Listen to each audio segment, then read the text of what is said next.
Hello everyone, welcome back for this small clip is related with the author or the books that we must study if we are studying in a specific context or a field.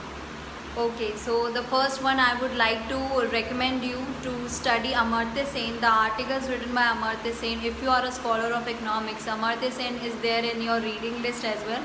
And Amartya Sen is highly important to cover, and the articles available on EPW. It is very much important, and NCERT.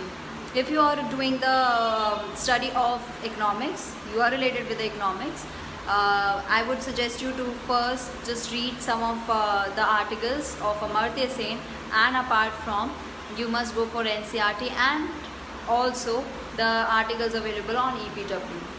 It is not only for the economic scholars, the learner of this field or discipline, thus scholars related who are studying for in the segment of political science, they can also access to EPW.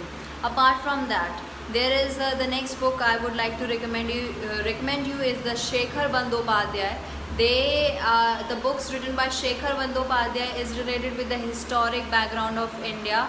The nationalism in the context of our country is very well written and very well explained in the books of him. I would highly recommend you to go for Shekhar Bandyopadhyay.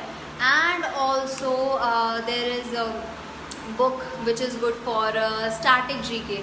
It is Lucent. Lucent gives you the overview of all the segments related with our history, related with our polity, related with our culture and other things. It is very well recorded in its book.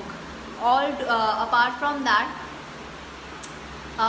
for polity, everyone knows that all the civil servant who are aspiring civil servants, they are very much focused on the book written by Lakshmikant. And I by myself would like to suggest to go for the gist of NCERT, go for the NCERT and cover it all. Apart from that, you can study about polity and the fundamental of political science from the book written by Lakshmikant. Lakshmikant is very highly preferred one. It has all the information, will give you a very good answers and very good support in the paper that you are going to generally write for essay writing. Apart from that, there is who are aspiring for UGC NET. We all know that UGC NET is